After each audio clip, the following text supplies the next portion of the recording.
Now I want to make an announcement that we have a change in our program.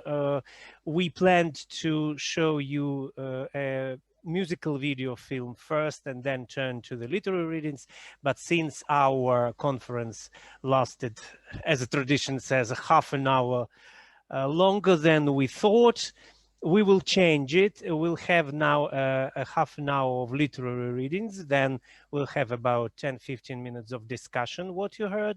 And in the very end, we will make the link here on the screen to the very beautiful musical video film that my friends, the musicians from different countries, they worked on that for the last couple of weeks. And I would like very much you to follow this link and to watch the video and then return for having some small talk about that. It will be a music and there will be some photo art collages of St. Petersburg and Ireland. Now we have the other part. As I announced in the very beginning of our today's virtual festival, that's the first time when we invent hybrid format for our festival, which means that now our Zoom will be also broadcasted offline in one of the most popular art galleries of St. Petersburg, which is called Art Square. I want to introduce the representative of Art Square. Artyom, are you here now? Can you hear me? I think I saw him here. Well, that's in process. And I want to introduce our guests today, modern Irish writers who will participate in these literary readings. Those who attended the St. Patrick's Day Festival in March earlier this year, this only offline event that we had in this pandemic year. They saw photographs. There was a photo exhibition prepared by St. Petersburg photo artist Nadezhda Anfalova and Cork-based famous photographer Claire Keogh, devoted to the writers of St. Petersburg and Cork. And I'm happy that today those writers that participated in that project from Cork, they are together with us, and they will read pieces from their own works.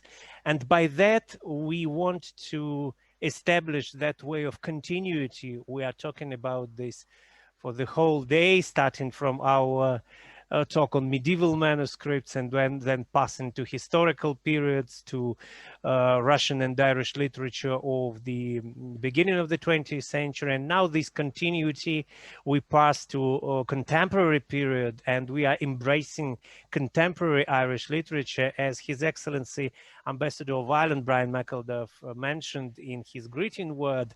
We need to remember that our contemporary literature in Ireland is of no less importance than our rich Joycean and Yeatsian heritage. And to follow these words, I'm welcoming, one of the writers, Eibhear Walshe, who is a director of creative writing in University College Cork. I also have small biographies of each participant, and I will read these several paragraphs before each of the writer read his work, piece from his work. And now I pass the word to Eibhear, and I would like him to say a few words about what we'll hear now. Thank you very much, Andre, and welcome everybody. And we're delighted to be virtually in St. Petersburg on Bloomsday. I've been there in the past in reality. I see Grace Neville there and Andre and other people who I've been in the best of good company, and many others in St. Petersburg. And I hope maybe this time next year we might be there in reality.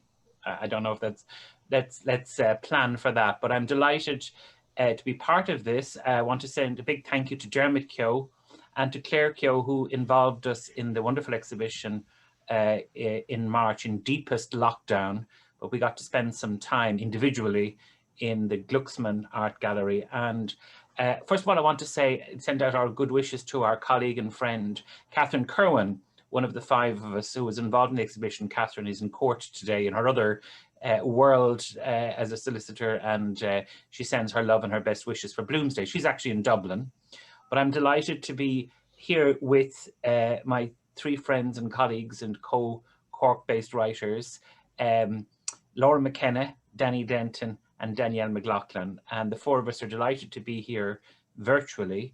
It's been a very exciting year despite lockdown for us, for our writing and for our work.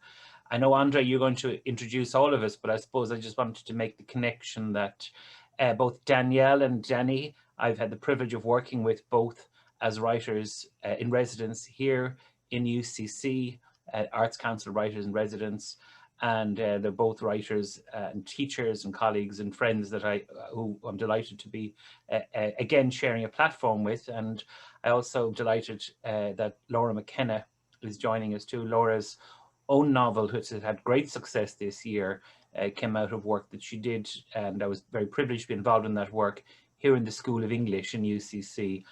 So I think what we decided, if that's okay, guys, Danny was going to go first, Laura will go second, I'll go third, and then Danielle will finish. And I suppose each of us might say a few words about our books, if that's okay with everyone, guys. But I know, Andre, you're very kindly going to introduce us more formally, and thank you again. So Danny Denton is the first. Yeah. Say it again, sorry. So Danny Denton will be the first to read. Thank you. Yeah, Danny will go first. As I understood. Yeah. Okay. Okay. Well, Danny Denton is writer from Cork. His first novel, The Early King and the Kid in Yellow, was published by Granta Books in 2018.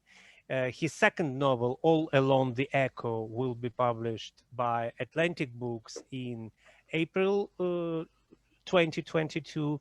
He's also the editor of the Stinging Fly magazine and lectures in creative writing at University College Cork.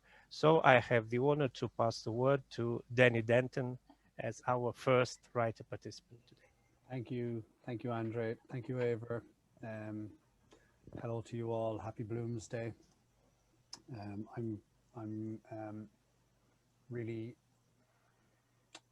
lucky to be here. I thought, given it is Bloomsday, I'd try to find something in my new novel that had some link to Bloom himself.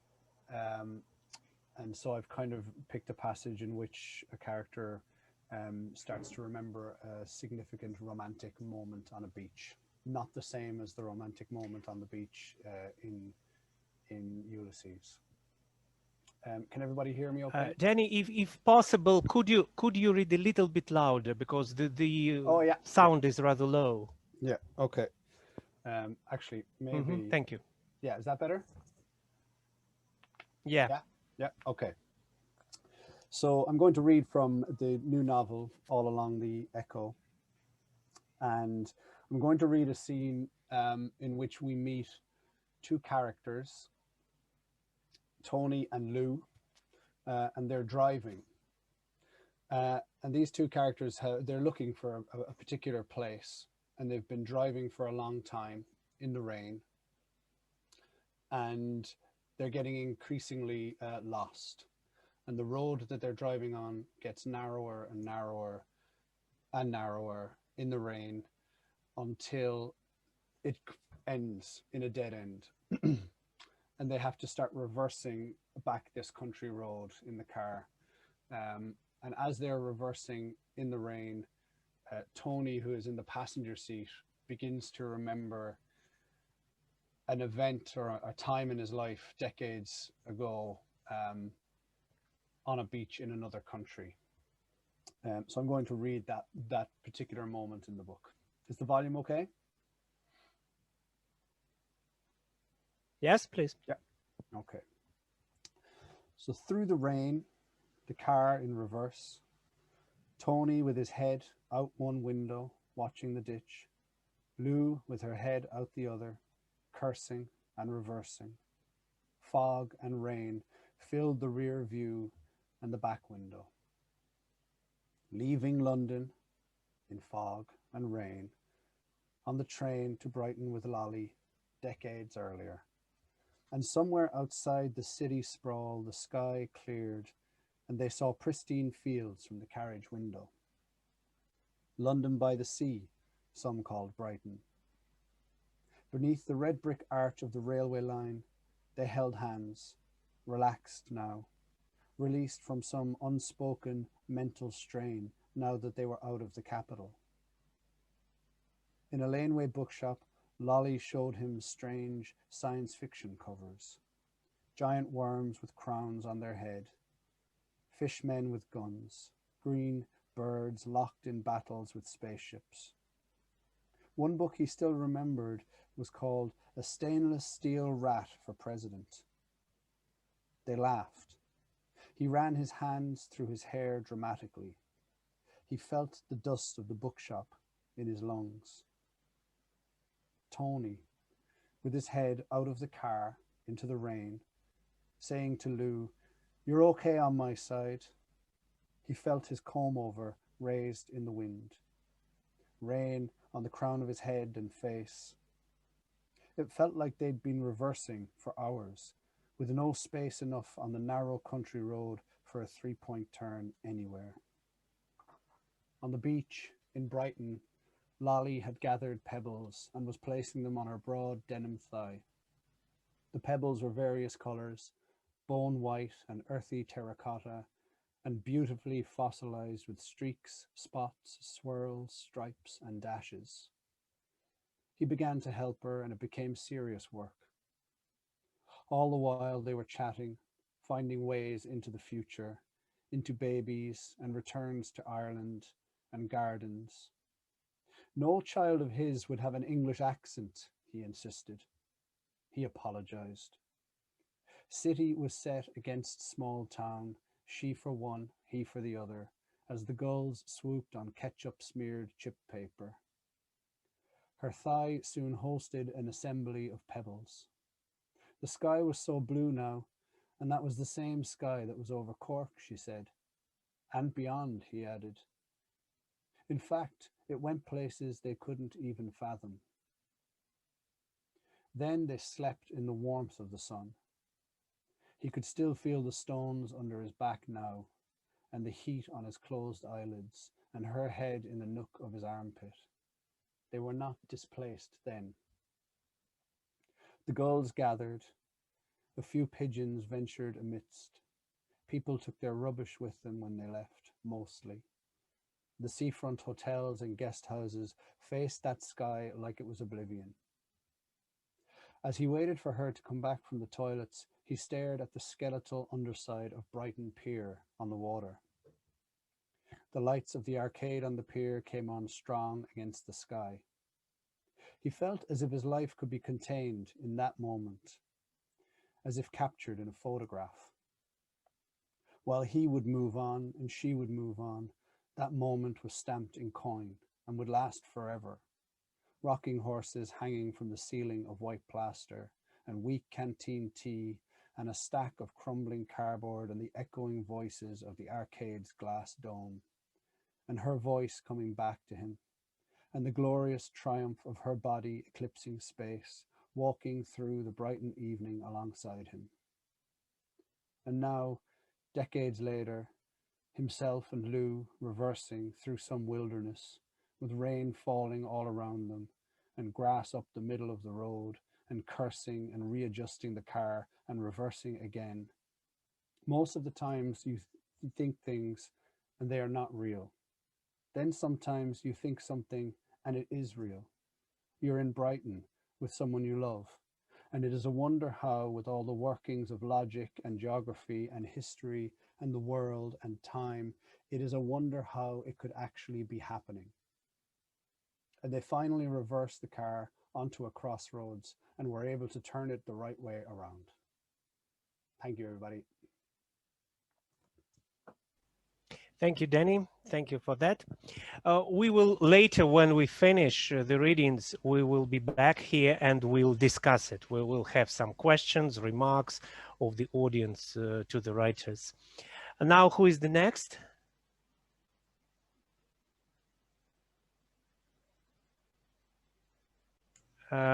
Sorry there, Andre, just unmute. So, Laura, you're going to go next, isn't that right? Thank you very much. Yes. Laura McKenna's debut novel, Words to Shape My Name, was published by New Ireland in 2021 and shortlisted for the Kerry Group Irish Novel of the Year award. She has been nominated twice for a Hennessy Literary Award for Poetry and is the recipient of 2 Arts Council Literature bursaries. Laura has a PhD in creative writing from University College Cork. Hello, and Laura, please. thank you very much, Andre, and thank you, Eibhear. It's lovely to be here on this day. I'll just briefly say a little bit about the book. It's the story of an escaped slave's journey to the heart of revolutionary Ireland in the end of the 18th century. And it's based on the true story of Lord Edward Fitzgerald, who was an aristocratic revolutionary in Ireland, and his black manservant, Tony Small. And Tony Small narrates most of the book, but there's also another narrator in the form of his daughter, Harriet, who receives his papers some 50 years after her father's death. So she's reflecting on what she reads about her father's life, much of which had been unknown to her before that. So I'm just going to read a passage where Harriet is talking. Baba were wary of them slaveholding territories. I expect he feared he might end up back where he started. I don't care to think of him that way.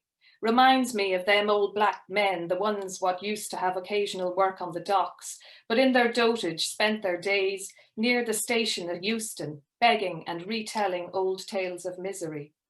They seemed to think I'd have some special interest in them, just because I shared the same colour skin, pressing their warm palms on my arm, forcing me to see into the wretched darkness of their eyes, to see a memory of my Baba in their brown faces and salted hair.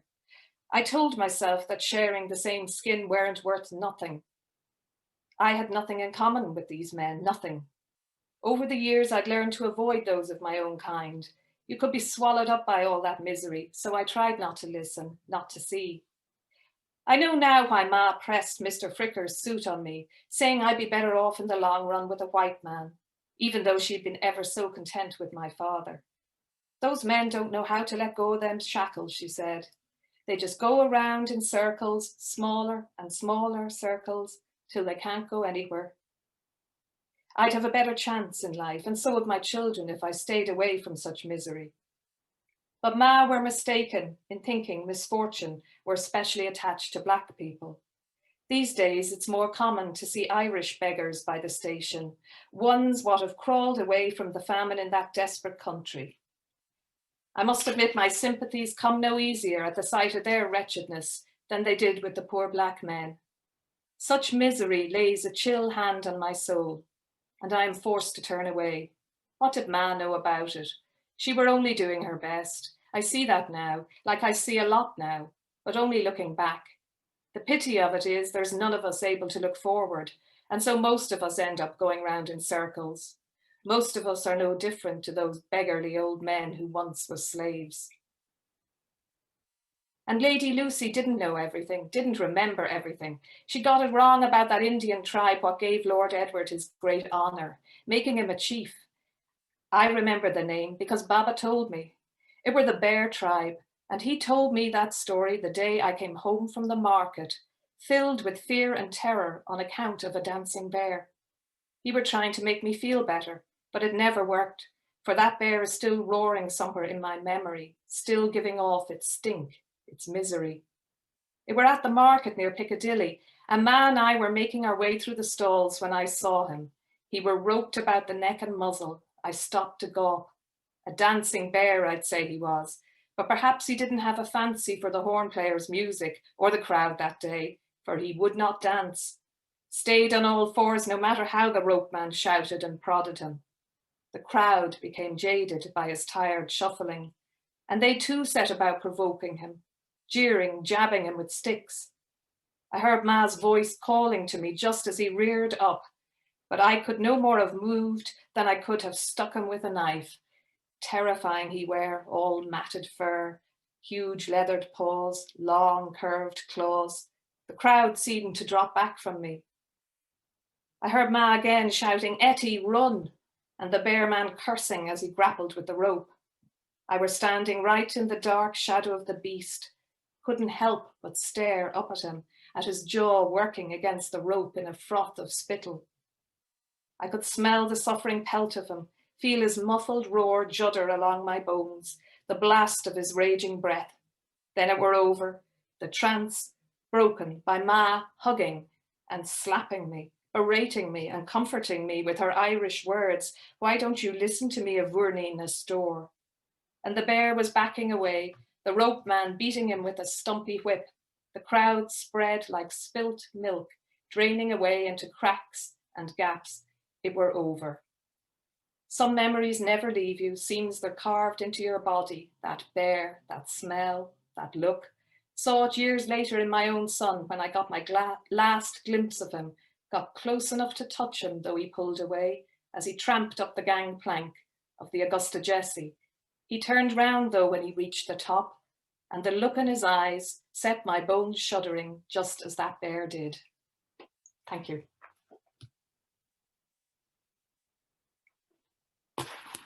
Thank you very much, Laura. Thank you. It was very poetic. Now the next reader will be Eibhear. Yeah. And I will read just information first. So, as I already mentioned in the beginning, Eibhear Walshe is Director of Creative Writing at University College Cork in Ireland. He has published in the area of memoir, literary criticism, and biography, and his books include Kate O'Brien, A Writing Life, 2006, Oscar Shadow, Wild and Island, 2012, and A Different Story, The Writings of Colm Tobin, 2013. His childhood memoir, Sis's Abattoir, 2009, was broadcast on RTE's Book on One. His novel, The Diary of Mary Travers, 2014, was shortlisted for the Carey Group Novel of the Year in 2015 and longlisted for the 2016 International Dublin Literary Award. He was associate editor with Catherine Marshall of Modern Ireland in 100 Artworks, edited by Fintan O'Toole, and shortlisted for the Broadcast Energy Irish Book Award.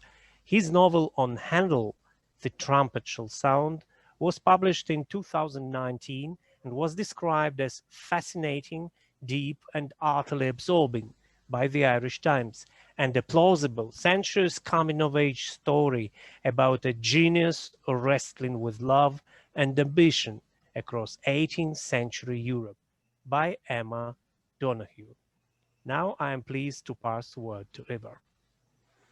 Thank you, Andre. And I'd like to read a short extract from my most recent novel called The Last Day at Bowen's Court. And it's another historical novel dealing with the wartime relationship between the Irish writer Elizabeth Bowen and the Canadian diplomat Charles Ritchie. And what I do in the novel is I retrace their relationship over a number of years, starting in England during the Second World War, and looking particularly from the perspective of Bowen herself, Charles Ritchie, and also looking at it from the point of view of Bowen's husband, Alan Cameron, and Sylvia's wife, Charles Ritchie's wife, Sylvia. So as you can see, it was not a straightforward relationship in any sense, but then what relationship is. And it, just two very short extracts. I begin the novel, as it were, at the end. I imagine Charles Ritchie, towards the end of his life in Canada, remembering Elizabeth Bowen, who has been dead for many years. And then I'll go on to the opening of the novel, which is their meeting in England during the Second World War. Thanks. So this is just the opening section. Charles Ritchie's, I suppose, his haunting, the haunting of Elizabeth Bowen. Elizabeth, I woke at 4 this morning calling your name, shouting it out to the empty bedroom. You had just left, or so it seemed to me, your presence in the dark room still palpable, your departing spirit waking me up. Such cruelty to leave me in this hollowed-out place. I sat up fully awake despite all my whiskey, and I thought, so, I'm still alive? I wonder if I should feel grateful. Now I lie here and watch the first touch of light creep along the edge of the curtains, and I wonder why I'm not dead yet like you, dead all these years. It seems impossible. 20 years. It seems to me you've just left this room, staying just for a moment to wake me up, and then abandoning me. All I want to do is dream of you again while I lie here and wait for the dawn. My dream? It's very simple. The roses in Regent's Park. A summer's day. You lying on the grass, elegant, smoking gracefully, telling me about your latest book. My dream of you, of us. I had another dream last week. Rows of your books on a shelf before me. I stood before them thinking, Elizabeth, Bitha, if I read them all, would I find you? Are you hidden there? Or are the books themselves unraveling? Was I the flaw in your story? You were always the stronger, the cruel strength of the writer. Telling our story, our dream of each other, my dream of you. The last day at Bowen's Court, although we didn't know it was the last day. I'll just read a very short piece which sort of opens with their meeting. 1941. The 1st February of the war, the beginning of their siren years. Unexpectedly, he became her lover when London was in peril, and at a time when Elizabeth felt as if she were moments away from random, senseless obliteration. Knowing this, falling in love with Charles all through the spring and summer of 1941, she knew fear and excitement in equal measure, saw nothing but his slender face and hands, and heard only his voice, felt the touch of his mouth on hers. In the most terrifying time of her life, wondering if each morning at her typewriter would be her last, she found an excitement she learned to love. She remembers the moment she first saw him. It was during the christening. He was sitting ahead of her in the church. It was his dark hair and his neck that first drew her attention to him. Sitting there, she began to imagine touching that neck, feeling the strong tendons, the warm skin under her caressing fingers. It was only when Alan jabbed her with his elbow did she come to her senses and stand up. Afterwards, standing on the church porch, the tall young man in the dark suit glanced at her, and then after a moment lost interest and turned away elsewhere. She told herself with determination that if she had her chance someday, this young man would not turn away from her. Okay, thanks so much, Andre. Thank you very much, Eibhear. Thank you. Well, and now I will read a few words about our fourth participant, Danielle McLaughlin. Her short story collection Dinosaurs on Other Planets was published in 2015 by the Stinging Fly Press. In 2019, she was a Wyndham Campbell Prize recipient and won the Sunday Times Audible Short Story Award. Her first novel, The Art of Falling, will be published in February 2021 by John Murray. Now, I am pleased to pass the word to Danielle. Hello, everyone. It's lovely to be part of this event this afternoon. I thought that I would read a couple of pages from one of my short stories that is set in Dublin in summertime. It's a short story called Those That I Fight, I Do Not Hate, and it's set in a Dublin suburb, Ranelagh. I'm going to read from the very beginning of the story, so I don't need to fill you in on anything about the characters. And the story is from my collection, Dinosaurs on Other Planets. Ranelagh on a summer Saturday, the pavement scattered with blossoms, the air pulsating with the rhythmic thrum of lawnmowers. Kevin stood at the window of the miller's living room, watching a dozen or so little girls pose for photos in the front garden. His own daughter was among them, her blonde curls straightened and pinned in a plait, so that at first, in the midst of so many other plaited heads, he hardly recognized her. The Millers lived in a Victorian red brick near the church, and Fiona Miller had insisted on the party. It was no trouble, she told anyone who attempted to cry off. It would be a treat for the children, and she and Bob were happy to host it, knowing as they did that not everyone was as fortunate as themselves. The girls shrieked and giggled, buzzing with sugar and summer, and then, remembering themselves, they smoothed the skirts of their white dresses and raised small, careful hands to adjust veils and tiaras. Lovely, aren't they? Kevin said, turning to the woman behind the drinks table. The woman frowned. She wasn't the caterer, but one of Fiona Miller's friends, perhaps even one of her sisters, and this placed her firmly in the ranks of people who hated him. Great that the rains held off, he said, because she could hardly find that objectionable. But she began to move bottles around the table as if they were chess pieces, taking them by the necks, setting them down in their new positions with unmistakable hostility. Sun angled through the slatted blinds, igniting the glitter of cards on the mantelpiece, bouncing off the guns of Bob Miller's favourite model plane, a World War I Sopwith Camel, displayed on a stand beside the door. Bob's great-grandfather had served in the London Irish Rifles, losing an arm at Fleur-Courcelette. His uniform and his cap with its badge of harp and crown was displayed in a large glass case at the end of the Miller's hall. Also in the case were things belonging to other dead men, bullets, armbands, and letters that Bob had purchased on the internet. Bob liked to joke that he'd been a military man in a previous life, though in this one he was senior actuary for an insurance company. Kevin turned again to the window.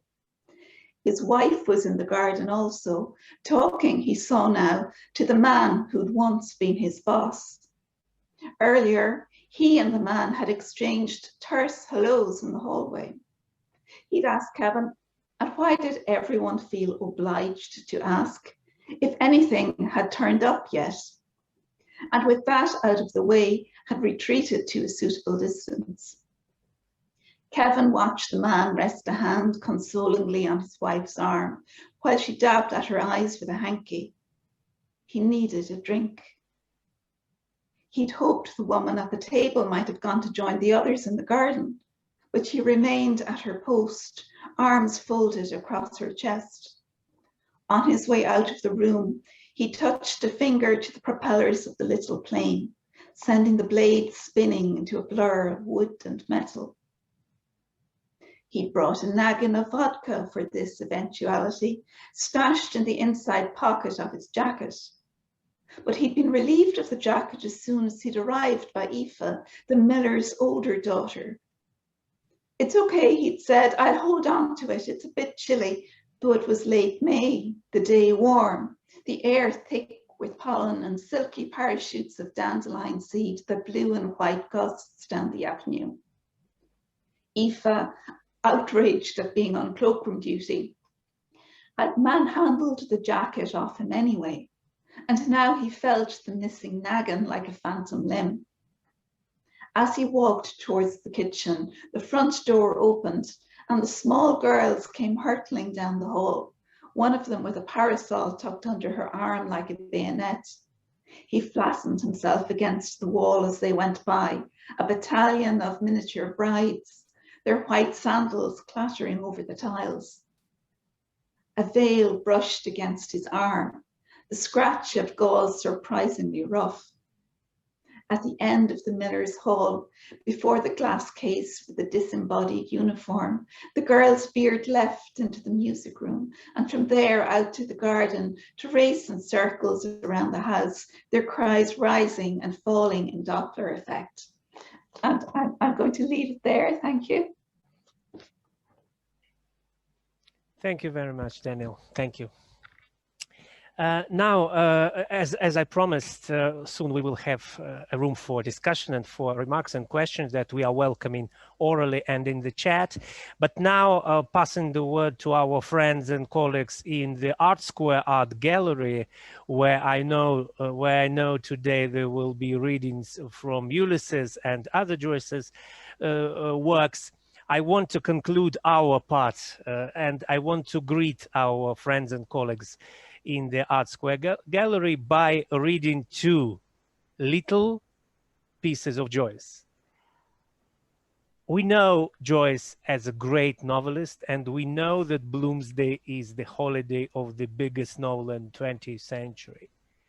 But there is a curious fact. Like another very famous writer of the 20th century, Russian-American writer Vladimir Nabokov, James Joyce too, in his later years, when he became well known as a prose writer, continued to write poems, very rarely and very short ones, but very important for himself. And I want to read two short poems by James Joyce, symbolically passing the word to the Art Square Gallery and their readings. Hello. Can you hear me? Yes. Okay. Мы немного почитаем по-русски, потому что собралась наша русская аудитория. И наша идея, чтобы Джойс, переведенный на многие языки, звучал на разных языках. Я тогда начну, наверное, прочитаю маленький. Давайте так сделаем, да, чтобы наши гости тоже понимали. Вы почитаете на русском, а я прочту вот эти два стихотворения по-английски, да, чтобы это была такая вот перекличка друг за дружкой, да. И когда у нас включение Армении будет? Но они будут около 8. Понятно. Ну хорошо, давайте тогда, да.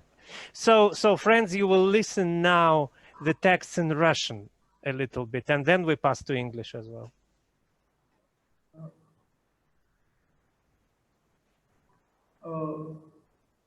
Для пояснения, для зрителей, это 16-й эпизод Улиса, когда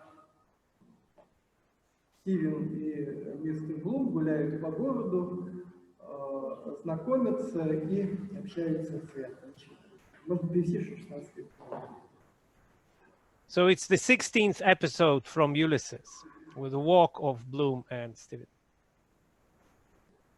По соседству с мужским сортиром они увидели тележку мороженщика. Рядом с ней кучка, надо полагать, итальянцев, которые в жаркой перебранке необычно быстро, энергично говорили на своем звучном наречии, разрешая какие-то небольшие разногласия. Путанна Мадонна, Кэдия Пестони, Ораджоли, Куторотто, Монтачи, Суи. Мистер Блум и Стивен вошли в приют извозчика, непритязательное деревянное строение. Где-то этого случая ему доводилось бывать, причем первый из них еще заранее шепнул второму несколько слов касательно хозяина заведения, коим, как в реале, был знаменитый некогда козья шкура. Непобедимый, хоть и нельзя было поручиться за истинность этих слов.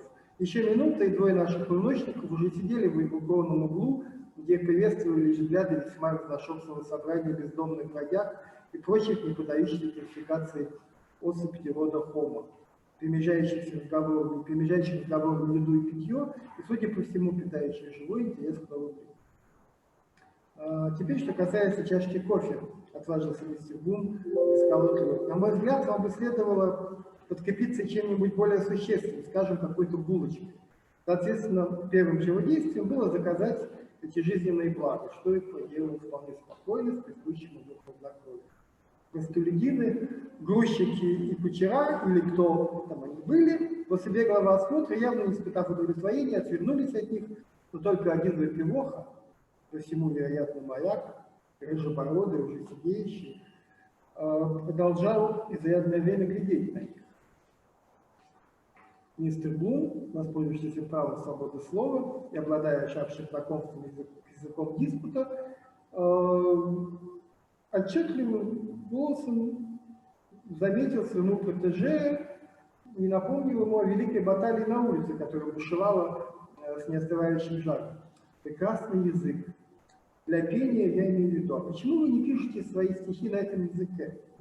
Белла поэтрия. Он такой звучный, неподражаемый, Мадонна Волья. Стивен, доливаемый отчаянной зевотой и вообще смертельной усталостью, отвечал на это для усложнения слуха своих.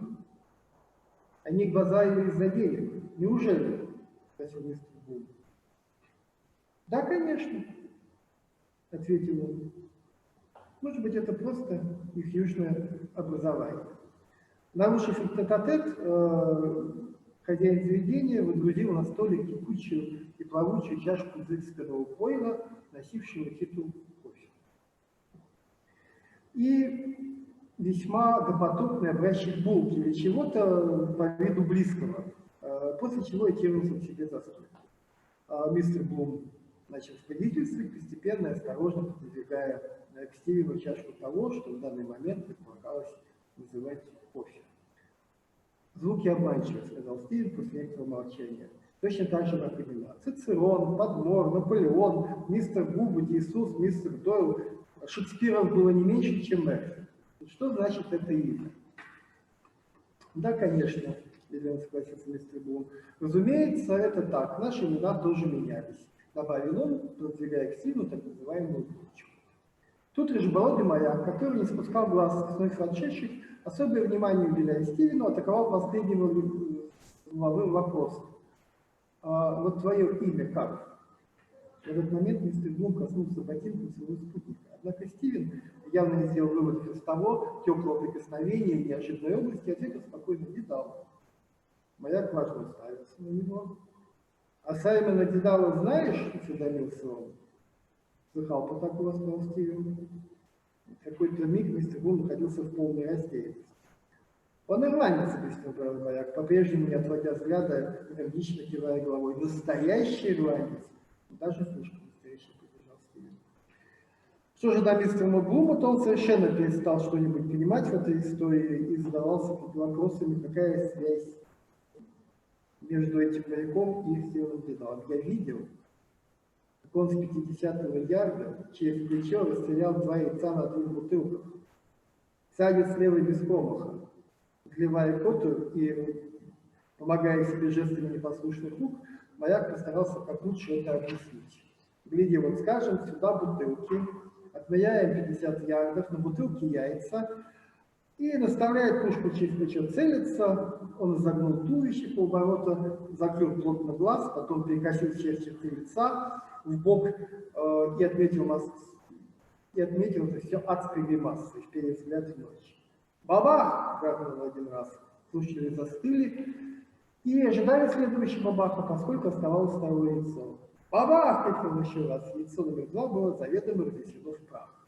Он подмигнул, кивнул и кровожадно продекламировал. Буффало Билл бьет всегда между глаз, поскольку промах он не давал и не даст. Воцарилось молчание, покуда мистер Блум из чистой вежливости решился его спросить. Происходило ли это на каких-то стрелковых соревнованиях? Извиняюсь, сказал моряк. А как давно наставил мистер Блум? Ну, может быть, лет 10. Он ездил по всему свету с королевским цирком. А при мне он эту штуку делал в Стокгольме. А звать меня Мерфи, продолжал моряк. У.В. Мерфи из Крейгон-Холл. Знаете такой? Да. Моряк решил продолжить разговор. Мы нынче утром пришли в 11. Трехмачтовый Раудзвин с грузом кирпичей. Гляди, вот свидетельство. У.Б. Мерфи, матрос первого разряда. Подтверждение своих слов вытащил из внутреннего кармана и потянул соседу сложный документ, не слишком чистый на вид. Уж верно довелось тебе повидать свет, заметил хозяин, обокатившись стойку. Да что говорить? Сам плавал, везде побывал, на Красном море, в Китае был, в Северной Америке был, в Южной тоже. Альбертов присмотрел тьму ледяных гор этих самых. Ходил в Стокгольм, в Черное море через Дарданеллы. А в России был. Господи, помилуй, это русский как молится. Небось, вы смотрели разных диковин, сказал извозчик. Что говорите, моя? Диковин видел всяких. Вот видел, как крокодил откусил ногу у яка, как я свою жвачку. И вынул сложенный комок и поместил между челюстей иголку в санду. Вот-вот. А в Перу людоедов видел. Так те жрут трупы, как лошадиную печенку.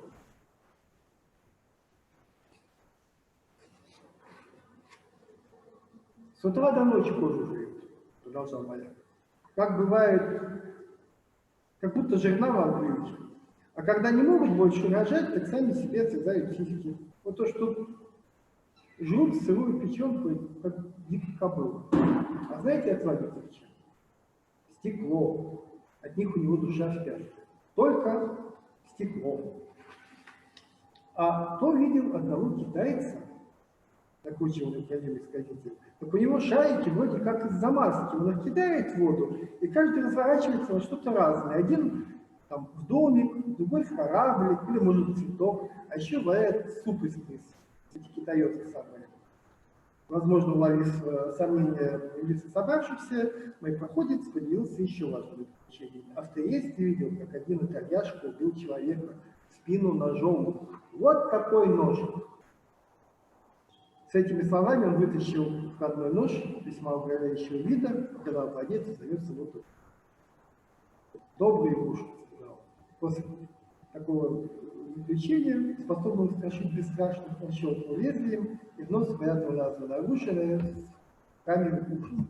Иначе говоря, свой карман.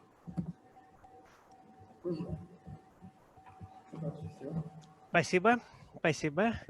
So, friends, you heard the piece from Joyce's writings in Russian, differently from everything that we carry today all day long, a little piece of Russian language for everyone, and how in Russian language the 16th episode sounds. And to finish the Joyce story and to pass to the discussion of your works, as I promised, I want to quote one of latest Joyce pieces in poetry.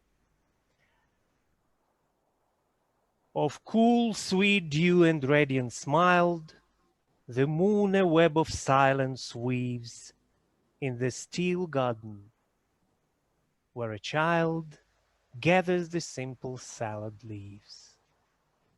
A moon dew stars her hand in hair, and moonlight kisses her young brow, and gathering she sings an air, fair as the wave, is fairer though. Be mine, I pray, waxen ear to shield me from her childish croon, and mine a shielded heart for her, who gathers simples of the moon. Of the dark past, a child is born. With joy and grief, my heart is torn. Calm is his cradle, the living lies. May love and mercy unclose his eyes. Young life is breathed on the glass. The world that was not comes to pass. A child is sleeping, an old man gone, a father forsaken. Forgive your son. Thank you. Thank you. And now I'm I'm welcoming any kind of remarks, any kind of comments and questions to our participants of today's readings. Please, colleagues.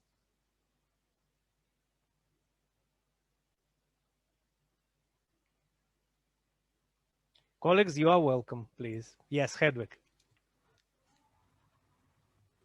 Switch on your microphone, please. Yeah. Microphone. Sorry. Yeah. Sorry. Good evening, everybody, and thanks for these great readings. That was absolutely fabulous and always very enjoyable. I apologize for my lack of Russian. so I enjoyed the musicality of it, but that was about it, I'm afraid. I have two questions, but I'll just start with only one. So I was struck by your readings. In each of the readings, you really feel great empathy with your protagonists. And I just listened to how, for example, Danielle can empathize with that awful character Kevin, or with Eibhear, or with any of those. So that's one thing. And it's always this subliminal, subcutaneous kind of emotionality which is there, which is very strong because it is just under the surface. And I felt that also with Laura's reading, when you ended with that look which went into somebody's bones. It's that kind of thing that appeals to me as a reader. But my question would be, when Danny was reading, it was all about reversing. And then when Laura was reading, it was about circling. And so, and when Eibhear writes, it's about really like Handel in Ireland. So it's always you're very aware of place. So could you say that spatiality, the giving form to space helps you to flesh out characterization? So it's a question for each of you, whoever feels like saying something about that.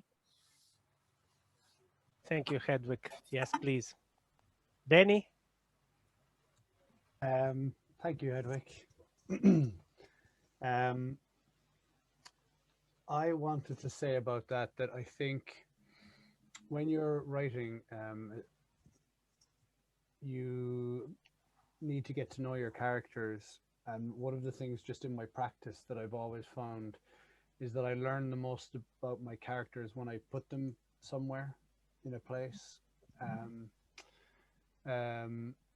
Obviously it's an imaginative thing, but like if I even bring my character to a cafe for no reason at all and write them through a cup of tea, I learn something about them. So I think space, and it's a similar thing for the reader. When a reader opens pages of a book, they encounter characters in places, interacting with places, and they learn a lot from those things. So I think it's potentially ubiquitous that kind of thing happens. But one thing that I was thinking about a lot when I was writing this novel is that my concept of place is changing. In terms of where I spend a lot of my time. I spend a lot of my time in front of a computer now, interacting with people in other places. I spend a lot of my time on large roads, motorways, dual carriageways, and we're bypassing places, or in shopping centers, which aren't really like towns. So I just think as a species, our concept of place must be changing, and then therefore the characters in my work, their concepts of space must change also, or place must change also. So the idea of reversing with Tony was that if he's going to spend all day in a car, his mind is going to go places, and where might his mind go? And the freer his mind was, where might he end up, and what might he think about? That was what was going on in my head. I don't know if that's a proper answer, but definitely, yeah. Aren't you playing with time as well? I mean, yeah, absolutely.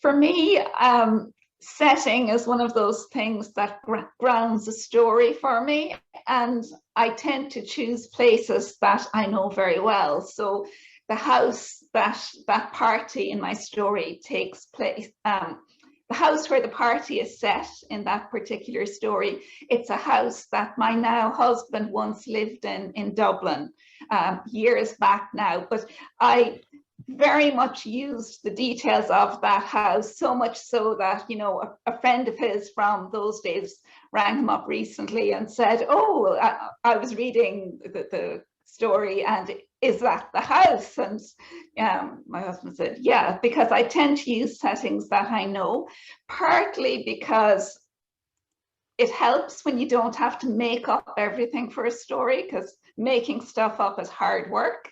So if I can pick a place that I know really well, and that's going to be the stage that I put the characters on. So if I already know the settings of that stage really, really well, it's easier to write. I can have the rest of my creative energies going into the characters and their emotions and their dynamics. The place is there. I know that detail already, so I just find it helpful to write that way. Did you even have the hedge behind which then Kevin ends up?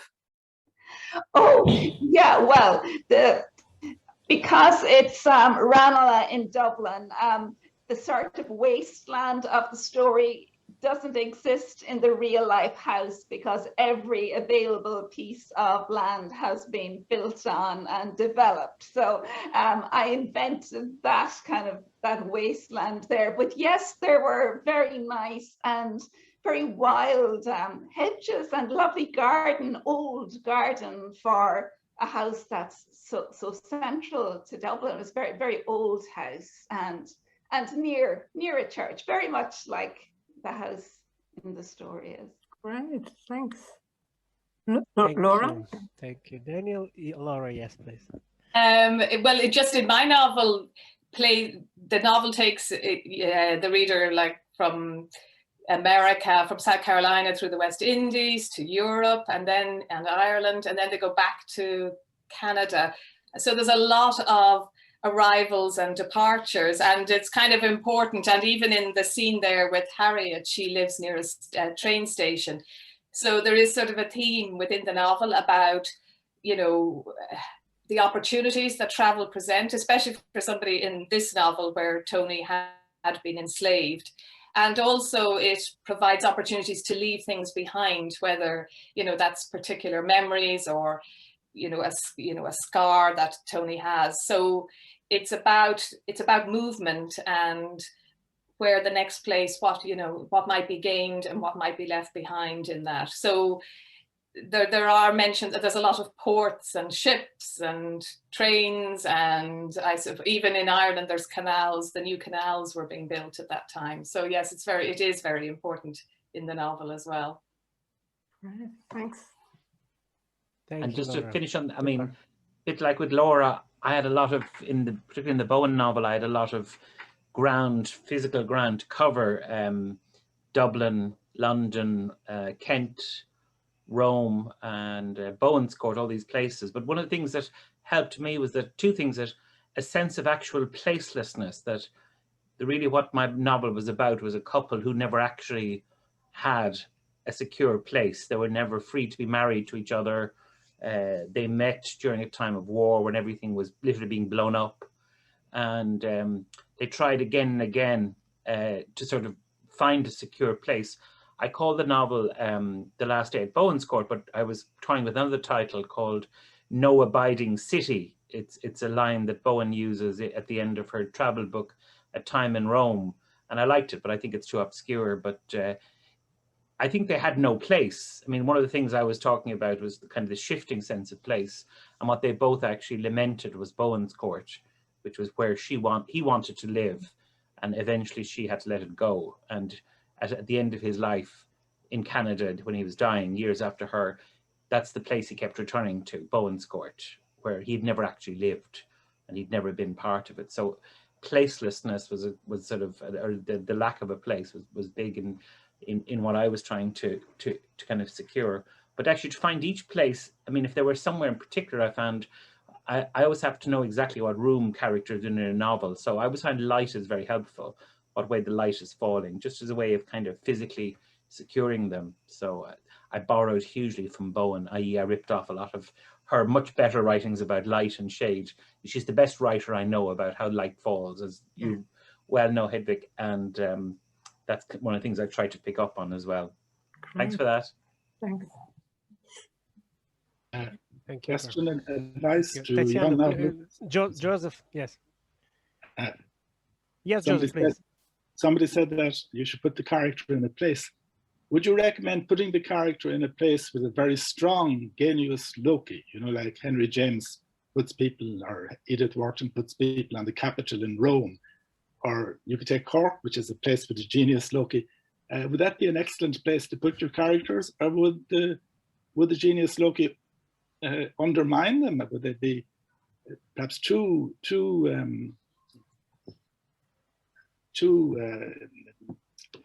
involved in the place, and maybe a more neutral place would bring them out more? What would your advice be now on that?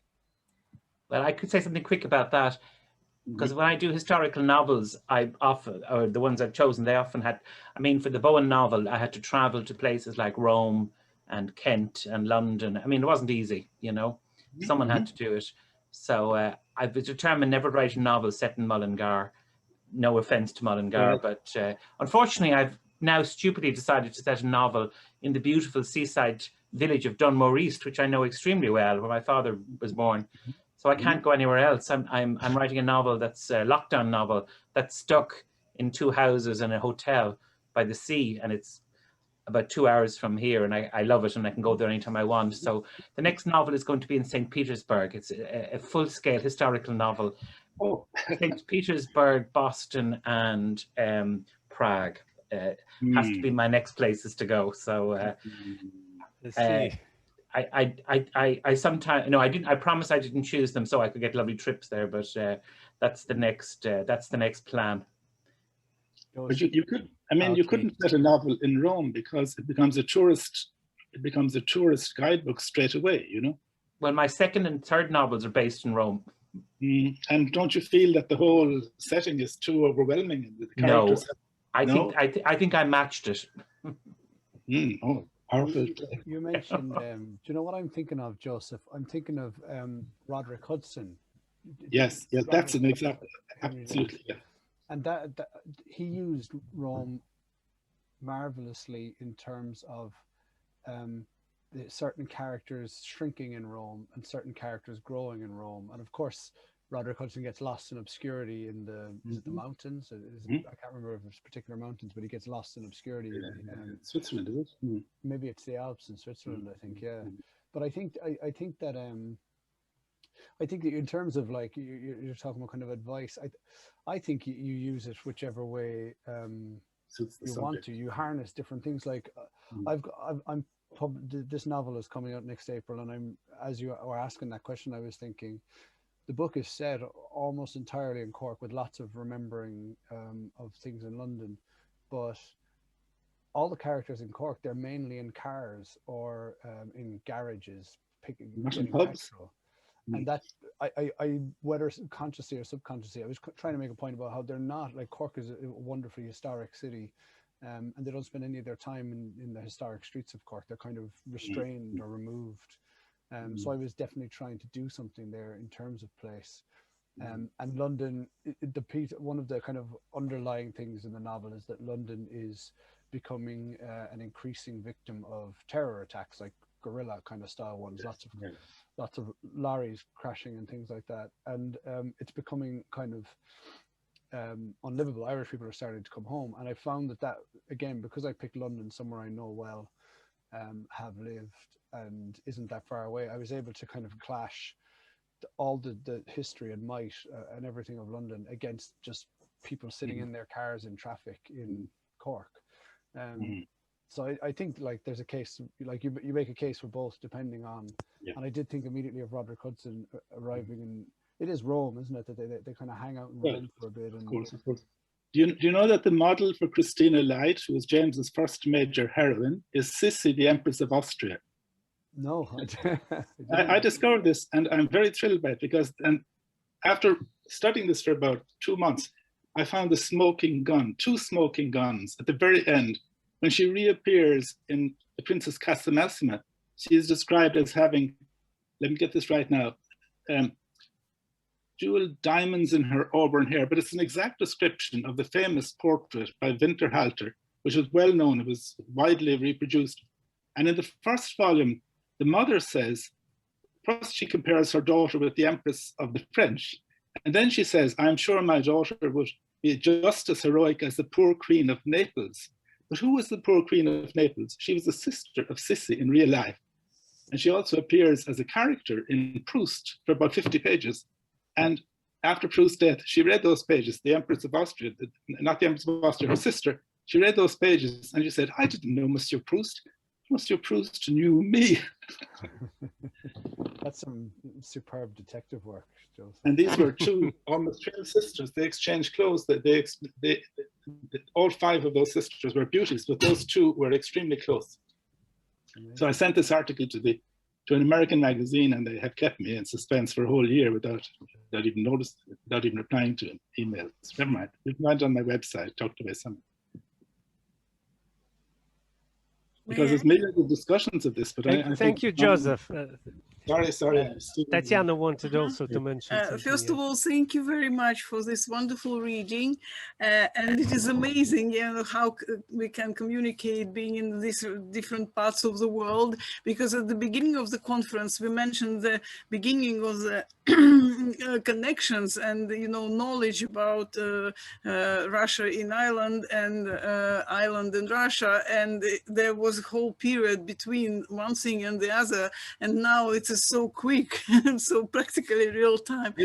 My question is, how difficult is for you? Well, maybe all of you will answer, maybe one person. So how difficult is it for you to change your writer's hat for your teacher's hat? So when you teach creative writing to students, and whether you are more often satisfied with your students' success or quite often disappointed with that? Thank you. Good question. Thank you. Should I take that? Because I do know all of us, Laura, Danielle, Danny, and myself all teach. We all teach creative writing in various forms. So I think I think it's the same hat as teacher and as writer, isn't it? I mean, I feel very fortunate. I might spend the morning working on something, and I might spend the afternoon teaching a group of students. And something I've been wrestling with comes up maybe in something that they're working on. So I don't know about the others, but I find I gain a great deal from teaching as I would if I got it, because, you know, it'd be like when any of us meet, we often talk about our own work, or we talk about things we're grappling with. So I don't find the two hats sort of, I think it's the same hat for me. And am I disappointed in how my students do? Well, there's a whole series of wonderful novels and books coming out last year and this year from people who we've taught, not just Laura, but our dear friend and colleague Madeline and Niamh and Brenda and many others. So we've been very fortunate, and I get a great deal of happiness to see writers I've been fortunate enough to work with in workshops then sort of publishing their work. And we've been very fortunate, I think, in UCC to have a kind of a community of writers building up, often people who also who kind of write, who give readings here. So to me, there isn't a difference between being a teacher and being a writer. If you're teaching creative writing, in fact, for me, it's a sharing of both the problems and the joys of writing. But I don't know what the others think.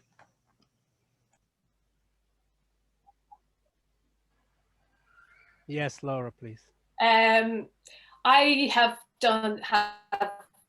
had the pleasure of teaching in both UCC on just doing some modules on the creative writing course, but also in a local art gallery, the Crawford Art Gallery. And I must say, I find I get great pleasure out of it. I love, you know, when somebody comes back, you know, we might have been in the gallery looking at images, and then people come back into the room to write, and then to hear what people have written just is, it's kind of inspirational to think, to hear kind of immediately what people can take from something. So in fact, I enjoy that very much. I particularly enjoy that setting where there's nothing really at stake, I suppose, because there's no marks or end results or exams. They don't have to produce anything. So there's a certain freedom in that setting. You know, these are just people coming along because they like writing. So I quite enjoy that within the art gallery setting, perhaps even more than in the university. But even there, I enjoy reading the students' work very much. So. Thank you. Okay, thank you.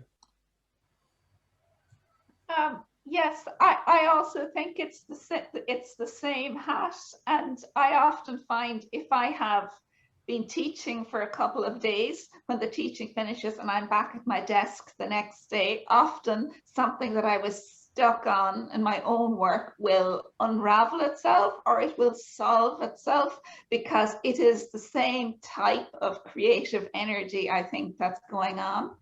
And also on a very practical level, I find that me reminding the students of things and saying those things out loud, you know, about the importance of persistence and, you know, redrafting and lots of little things, saying them aloud reminds me of them as well myself. So it's like I'm teaching myself alongside teaching them, and they're teaching me, because they do things that I think, wow, gosh, I don't know how they did that, but it's wonderful. Or they will see something in a story that we're discussing that I might have read 20 times, and a student will see something new in it. And I'll think, gosh, yes, how did I never see that thing that the writer was doing with that particular word? So yeah, I think same hat is a good way of putting it, I think.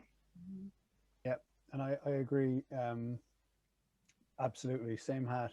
I wanted to speak to the idea of disappointment, because I think it's easy to say, like, we love our students and all that kind of stuff, which I do. One of the disappointments I would feel, and it's the same disappointment, again, speaking of the same hat, that I feel in myself, is when you can see the idea. So a student is working on a particular short story or a novel, and they can't, the idea is there and they can't do the idea justice. It's the most frustrating part of my job when I'm writing, is when I know exactly where I want to get to, but I can't figure out how to get there, or I'm not doing a good enough job of it. That would be the only disappointment I would have in teaching, is seeing a student being close to fulfilling their idea or the potential of their idea, but not getting it quite right. Or in some cases, when they're out in the big world of publishing, not getting the credit they deserve. When you know how hard someone works, that can be an area of disappointment as well. And then I was going to mention something else. I don't know if it's the same for the other three, but there's also a feeling I get sometimes, which is, and it's like a really motivational feeling, like a happy kind of jealousy. So when, as Danielle says, the student tries something and it's brilliant, and you're like, that's absolutely brilliant, and you almost feel jealous that you didn't figure it out yourself or something like that. That's one of my favorite feelings as well, because that's when you know the students are really doing it. And all you want to do is empower students, right? I can't actually teach anybody anything, but I can empower them to, like, ask the right questions and do the ideas justice. And that's kind of when they're doing it. When you start to feel jealous is when you're probably doing the best job you can do. Thank you. Thank you so much. Thank you very much.